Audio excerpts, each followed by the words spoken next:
ಬಹುಕೋಟಿ ವಂಚನೆ ಪ್ರಕರಣದ ಆರೋಪಿ ರೋಷನ್ ಸಲ್ಡಾನಾ ಮತ್ತಿತರ ಪ್ರಕರಣಕ್ಕೆ ಸಂಬಂಧಿಸಿದಂತೆ ಜಾರಿ ನಿರ್ದೇಶನಾಲಯದ ಮಂಗಳೂರು ಉಪ ಪ್ರಾದೇಶಿಕ ಕಚೇರಿಯ ಅಧಿಕಾರಿಗಳು ಹಣ ವರ್ಗಾವಣೆ ತಡೆ ಕಾಯ್ದೆಯಡಿ ನಗರದ 5 ಸ್ಥಳಗಳಲ್ಲಿ ಶೋಧ ಕಾರ್ಯಾಚರಣೆ ನಡೆಸಿದ್ದಾರೆ.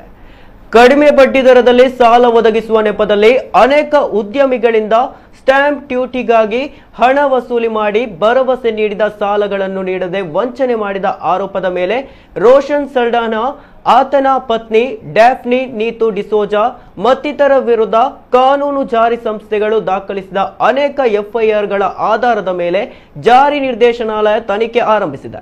ಪ್ರಮುಖ ಆರೋಪಿ ರೋಷನ್ ಸಲ್ಡಾನಾ ಇದೀಗ ನ್ಯಾಯಾಂಗ ಬಂಧನದಲ್ಲಿದ್ದಾನೆ. ಶೋಧ ಕಾರ್ಯಾಚರಣೆಯ ವೇಳೆ ಈ ಆರೋಪಿಗಳು ಸ್ಟಾಂಪ್ ಡ್ಯೂಟಿ ನೆಪದಲ್ಲಿ ಅನೇಕ ಉದ್ಯಮಿಗಳಿಂದ ಹೊಸದಾಗಿ ರಚಿಸಲಾದ ನಕಲಿ ಸಂಸ್ಥೆಗಳ ಮೂಲಕ ಸುಮಾರು 39 ಕೋಟಿ ರೂಪಾಯಿ ಸಂಗ್ರಹಿಸಿರುವುದು ಕಂಡು ಬಂದಿದೆ. ಅದಕ್ಕೆ ಸಂಬಂಧಿಸಿದ ಡೈರಿಗಳು ಮತ್ತು ದಾಖಲೆಗಳು ಲಭ್ಯವಾಗಿದ್ದು ಅವುಗಳನ್ನು ವಶಪಡಿಸಿಕೊಳ್ಳಲಾಗಿದೆ.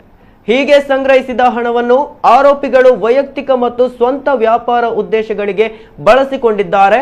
ಅದರ ಪ್ರಮುಖ ಭಾಗವನ್ನು ನಕಲಿ ಸಂಸ್ಥೆಗಳ ಮೂಲಕ ಬೇರೆಡೆಗೆ ವರ್ಗಾಯಿಸಿದ್ದಾರೆ ಎಂಬುದು ಕೂಡ ತನಿಖೆಯ ವೇಳೆ ಬೆಳಕಿಗೆ ಬಂದಿದೆ.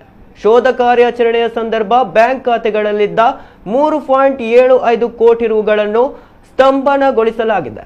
ಅಲ್ಲದೆ ತನಿಖೆಯ ವೇಳೆ ಆರೋಪಿ ರೋಷನ್ ಸಲ್ಡಾನಾ ತಾನು ನಿರ್ವಹಿಸುತ್ತಿದ್ದ ಕಾಲ್ಪನಿಕ ಸಂಸ್ಥೆಗಳಿಂದ ತನ್ನ ಪತ್ನಿಯ ಹೆಸರಿನಲ್ಲಿ 5 ಮೀನುಗಾರಿಕೆ ದೋಣಿಗಳನ್ನು ಖರೀದಿಸಲು 5.75 ಕೋಟಿ ರು ವರ್ಗಾಯಿಸಿರುವುದು ಪತ್ತೆಯಾಗಿದೆ.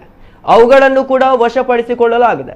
ಶೋಧದ ವೇಳೆ ವಶಪಡಿಸಿಕೊಳ್ಳಲಾದ ಸೊತ್ತುಗಳು ಮತ್ತು ಸ್ಥಗಿತಗೊಳಿಸಿರುವ ಖಾತೆಯ ಹಣ ಸೇರಿದಂತೆ ಅವುಗಳ ಒಟ್ಟು ಮೌಲ್ಯ 9.5 ಕೋಟಿ ರು ಆಗಿದೆ ಎಂದು ಪ್ರಕಟಣೆಯಲ್ಲಿ ತಿಳಿದು ಬಂದಿದೆ.